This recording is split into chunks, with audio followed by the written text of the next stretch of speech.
Hello, my friends. With ladder dropping in just a couple days, we're all essentially asking ourselves the same question. How can we get to the front of the pack? Nobody wants to be that sad little puppy dog who follows behind all the other bigger dogs and eats their scraps. Nobody wants to be the person posting onto Reddit 3 months into ladder, I found my first Shaco.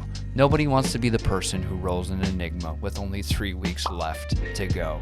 And even better yet, nobody wants to be that guy who finally crafts their first Infinity with only 1 week left in the ladder. But hey, we all like to play at different speeds, some of us a little bit more slowly and methodically, and some of us like to play a little bit more quickly as to accumulate some wealth early on in the season. So this video is basically for that latter group of players who would like to accumulate some of their staples a little bit more early on to make their spirits, their Hotos, find their Shakos, and make their Enigmas as early as possible. And obviously anybody who's played Diablo 2 before is fully aware that RNG is the determining factor of any of this. So many of these tips and tricks are going to be subject to a lot of different variables. But anyways, I hope you guys enjoy. These are just 8 different little tips that I thought of to get the best possible start to your ladder season. See you there. Okay, so tip number 1, and this is basically a foundational truth for everything to follow in the video, is you have to beat the wave. Essentially, you want to be on the front end of the economy for as many things as you possibly can, because the longer you wait to capitalize, the less return on investment you're going to see. So even gathering some of those low-level rune set items like the spirits and the insights, or even selling the items themselves, are going to fetch you just like a ridiculous profit in the first couple weeks of ladder. And especially like the first week, if you can sell insights and spirits, people are going to pay way overpriced prices just to have them on their characters. Tip number 2 is key farming. Every character needs keys because every character wants a freaking torch. My personal favorite key boss to run is Neelathak because he's the easiest to find and the quickest to run through. And a lot of characters can't efficiently run Neelathak because he's surrounded by the most annoying monster combinations. Not so much anymore that Tomb Viper's poisonous asses have been unbugged, but still his corpse explosion is annoying as frick. But yeah, you can usually trade 1 D key for 2 of any other key, which makes it a pretty darn good deal. So some characters that are particularly efficient at running Neelathak are Trapsins or Hammerdins. Of course, Hammerdins are because they're freaking good at running everything, pisses me off. But if you get either of those characters a teleport staff, they can usually whiz down there pretty quick and make short work of them. Fire sources are also pretty good, but a lot of people don't make those because everything in the game is fire immune. Cold sorceresses can run him, but you pretty much have to skip him half the time if he's cold immune. But yeah, you can really choose to farm any of the key bosses. You can target farm 1 and trade for the other keys, or you can choose to farm all 3 of them and build your own key sets. And once you have your own torch, you can sell the rest of the keys you find and just make a big, thick, juicy profit. Tip number 3 is trading items for runes early on in the ladder. I know when you find something like a Shaco, or Wartravs, or Maras, the first thing you think might not be to trade it off, but in all honesty, that is probably the most profitable decision you can make, because every character is basically going to be begging to get something like a Shaco on. If you end up being one of those lucky mofos that finds a Shaco in the first couple days, or even the first couple weeks of ladder, you can trade a Shaco for something crazy like a low in the first couple days and like a Vex plus even in the first couple weeks of ladder. And when you go to shed a potential tear about trading your Shaco, you can always remember that finding another Shaco is probably going to be way easier than finding something like an Ohm or a Vex itself. And I'm not going to lie, if I have to trade a Shaco in the first couple days, I'm probably going to cry a little bit. Tip number 4 is trading tokens of absolution for runes.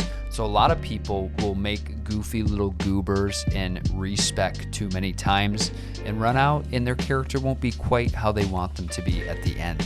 So if you can get your hands on tokens early on and trade them off in the first week to couple weeks and even within the first month, tokens start off going for ist, then fall off to Mal, and then pretty much fall off from there. So if you can collect the essences from Andy, Meph, Diablo, and Bale and make them into tokens, you can trade them off pretty early for a pretty penny. Tip number 5 is don't sacrifice clear speed for MF percentage. I know it's tempting to throw on as much MF gear as you possibly can, but in the beginning of ladder, your character is just totally gonna suck and be slow as it is. So don't be that sorceress that throws on like 40 chances and 240 MF rings and takes like 15 minutes to kill Meph. It ain't it. Honestly, the best thing you can do is find a good balance between MF and clear speed. So as long as you're efficiently killing things and you have some magic find, you're always going to be able to throw on some more MF as your character gets better. And anybody who's played this game for a while will tell you, you really honestly only need like 250 to 300% even end game. Okay, tip number 6 is like a little cluster of information, and it's all about finding a class and a build that serves a specific niche. So unsurprisingly, at number 1 is building a cold or a fire sorceress to repetitively run Andy and Meph over and over. And these two bosses are super popular because they're pretty easy to run, and they're going to drop you a lot of stuff like Shakos, a lot of good set items, war travs, etc.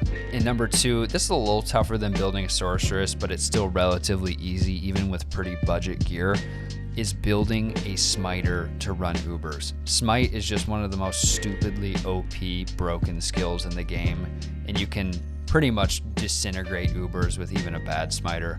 So if you build a smiter in the beginning and charge people for running their Ubers, you can make a lot of money. And number 3 of the 4 is building a Javazon to go and just absolutely disintegrate cows. You can run cows pretty efficiently with even like decently budget gear with a Javazon in Players 1 and just absolutely melt cows. This is where you're going to find a lot of your really good runes and a lot of your really solid bases for building rune words. So a Javazon is a pretty good bet. And number 4, and this is probably my favorite to play out of all 4, is building a Trav Horker.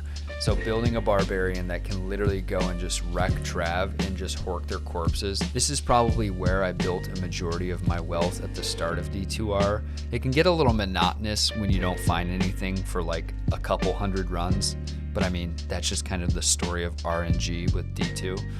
But when you finally hork one of those high level runes like a bear or a jaw, oh my god, it feels good. Tip number 7, don't MF solo.